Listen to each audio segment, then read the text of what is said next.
एक राजा था जिसके यहाँ बेटा पैदा नहीं हो रहा था। उसे किसी तांत्रिक ने सलाह दी कि आप ही के राज्य में किसी छोटे बच्चे की बलि चढ़ा दीजिए, अगले 1 साल में आपके यहाँ बेटा पैदा हो जाएगा।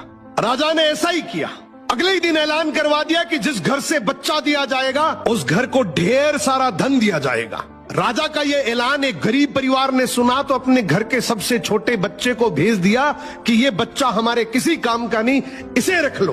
अब बलि चढ़ाने की पूरी तैयारी हो गई। राजा ने बच्चे से पूछा, कोई तुम्हारी आखिरी इच्छा?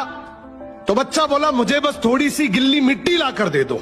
मिट्टी लाई गई तो उस बच्चे ने उस मिट्टी से छोटे छोटे 4 मकान बनाए और उसके बाद एक एक करके 3 मकानों को लात मारकर गिरा दिया।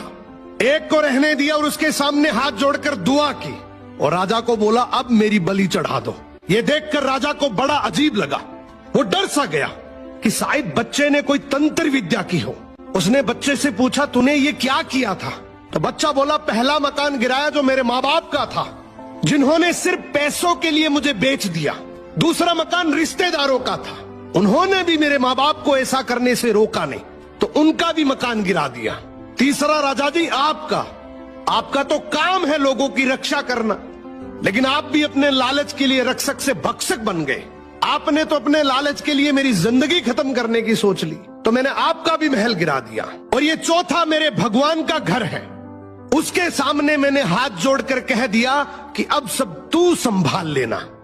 राजा ने बच्चे की बात सुनी तो आंखों में आंसू आ गए और गहराई से सोचा कि किसी हंसती खेलती जिंदगी को खत्म करके मुझे बेटा मिल भी गया तो मेरे किस काम का, क्योंकि मेरे राज में न्याय की भूल हो सकती है लेकिन उस ऊपर वाले की डायरी में गलती की कोई गुंजाइश नहीं।